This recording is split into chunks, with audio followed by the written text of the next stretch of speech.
मैदान ए करबला की उस जलती रेत पर उल्लू ने अपनी मासूम आंखों से वह मंजर देखा जब इमाम हुसैन का सर उनके जिस्म अतहर से जुदा किया गया।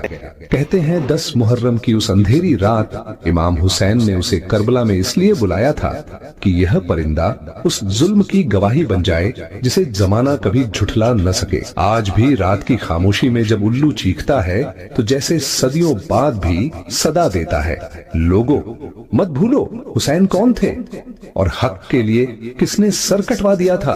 नाजरीन, आज की इस वीडियो में हम बात करने वाले हैं एक ऐसे जानवर के बारे में जिसके बारे में हमें तरह तरह की बातें सुनने को मिलती हैं। कोई इसको मनहूस कहता है तो कोई इसे घर में परेशानी लाने वाला जानवर कहता है। हम बात करने वाले हैं उल्लू के बारे में और आज की इस वीडियो में हम आपको पूरी हकीकत बताने वाले हैं और यह बताने वाले हैं कि यह जानवर हमेशा उदास ही क्यों रहता है। जब आप इसकी हकीकत सुनेंगे तो आपके होश उड़ जाएंगे। इसलिए नाजरीन, आप इस वीडियो को आखिर तक जरूर देखिएगा। अगर आपको यह वीडियो अच्छी लगे तो इसे अपने दोस्तों के साथ लाजमी शेयर कीजिएगा। तो शुरू करते हैं आज की वीडियो। नाजरीन, उल्लू को तो आपने अपनी जिंदगी में कभी ना कभी जरूर देखा होगा और आपने यह भी महसूस किया होगा कि यह जानवर हमेशा उदास ही रहता है और यह वीरान जगहों पर ही रहना क्यों पसंद करता है। सोचने की बात है और आपने इस बारे में जरूर सोचा होगा कि उल्लू हमेशा वीरान जगहों पर रहना पसंद क्यों करता है। तो दोस्तों, हम आपको इसकी पूरी सच्चाई बताएंगे, इसकी हकीकत बताएंगे, आखिर इसकी वजह क्या है और इसके बारे में जानकर आप हैरान और परेशान रह जाएंगे। ये वही परिंदा है जिसे लोग मनहूस कहते हैं। इस परिंदे को सब उल्लू के नाम से जानते हैं। कुछ लोग इसे घर में परेशानी लाने वाला मानते हैं। कुछ का ये भी कहना है कि जिस घर में ये परिंदा बोल पड़े या जहां ये आने लगे वहां बड़ी मुसीबत आने वाली है या किसी की मौत होने वाली है। ये बेचारा परिंदा हमेशा वीरानों में ही रहता है, मगर आखिर ये वीरानियों में क्यों छुप कर रहता है। एक बार एक शख्स हजरत इमाम जाफर सादिक रहमतुल्लाह अलैह की खिदमत में हाजिर हुआ। उस शख्स ने अर्ज किया, या हजरत, ये उल्लू परिंदा हमेशा वीरान जगह पर क्यों रहता है? ये हर वक्त इतना उदास क्यों रहता है? इमाम जाफर सादिक ने फरमाया, ऐ शख्स, जैसे तू आज इसे देख रहा है, ये परिंदा ऐसा हमेशा से नहीं था।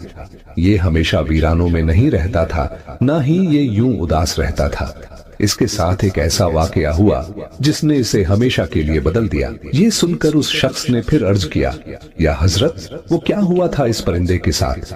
इमाम जाफर सादिक ने फरमाया, ऐ शख्स, ये उल्लू नाम का परिंदा प्यारे नबी सरकारे दो आलम सल्लल्लाहु अलैहि वसल्लम से मोहब्बत करने वाला है और नबी की आल से भी मोहब्बत रखता है। जब इसे पता चला कि हजरत इमाम हुसैन करबला में अपने तमाम लोगों के साथ रुके हैं तो ये उल्लू मुहर्रम की रात करबला जा पहुंचा।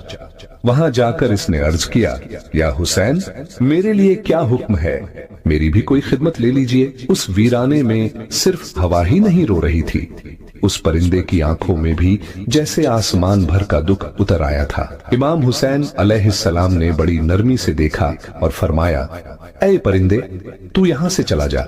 कल जो कुछ होना है वो तेरे बस की बात नहीं। वो मंजर तेरी मासूम आंखों से देखा नहीं जाएगा। मगर वो परिंदा जैसे जमीन से चिपक गया, कांपती आवाज में बोला, या हुसैन, मैं कहीं नहीं जाऊंगा, मैं यहीं रहूंगा।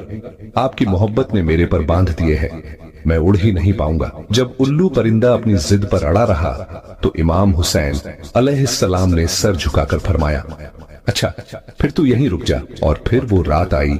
करबला की मिट्टी गवाही देती रही। चांदनी भी उस रात ठहरी हुई थी। उस छोटे से उल्लू ने वो मंजर अपनी आंखों में कैद किया, कैसे यजीद की फौज ने हुसैन का सर मुबारक उनके बदन से अलग कर दिया, कैसे प्यारे नबी की आल को तिश्ना लब शहीद कर दिया गया। उस परिंदे ने सब कुछ अपनी आंखों से देखा।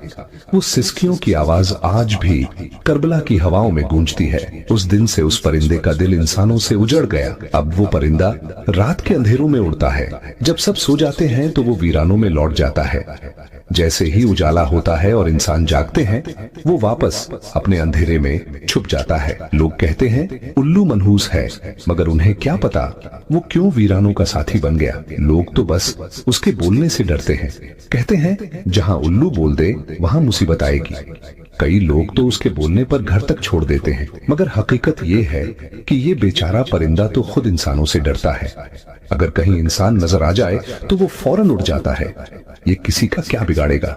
یہ جان کر حیرت ہوگی کہ دنیا میں الو کی 205 قسمیں پائی جاتی ہیں، مگر سب کو 2 بڑے قبیلوں میں بانٹا گیا ہے، ایک برانہ الو اور دوسرا عام الو۔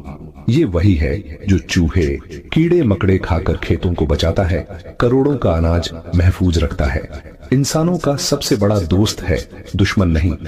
عام طور پر اس کی عمر قریب 12 سال ہوتی ہے۔ یہ پیڑوں کی ٹھنڈی چھاؤں میں، ویران کنووں میں یا اجاڑ جگہوں پر اپنا گھونسلہ بناتا ہے۔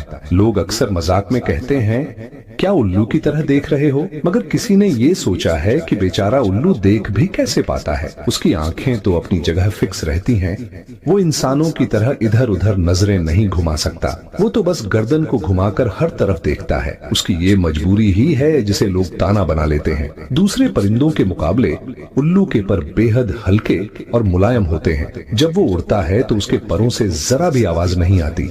چپکے سے اڑ جانا، کسی کو خبر بھی نہ ہو، یہ اس کی فطرت میں ہے۔ ناظرین، دنیا بھر میں الو سے جڑی باتیں اور یقین الگ الگ ہیں۔ ایران میں اگر الو کی آواز اچھی آئے تو لوگ اسے خوشی کی خبر مانتے ہیں، لیکن اگر وہ رونے والی آواز نکال دے تو بری خبر کا شک ہوتا ہے۔ ترکی میں بھی بہت لوگ الو کو منحوس سمجھتے ہیں، مگر وہاں سفید پروں والا الو نیک مانا جاتا ہے۔ ہندوستان میں کہتے ہیں کہ اگر الو گھر پر بیٹھ کر بولے تو اچھا شگن نہیں ہوتا، لوگ اسے پریشانیوں سے جوڑتے ہیں۔ مگر یہی ہندوستان میں دیوالی جیسے تیوہار پر الو کی بلی تک دے دی جاتی ہے۔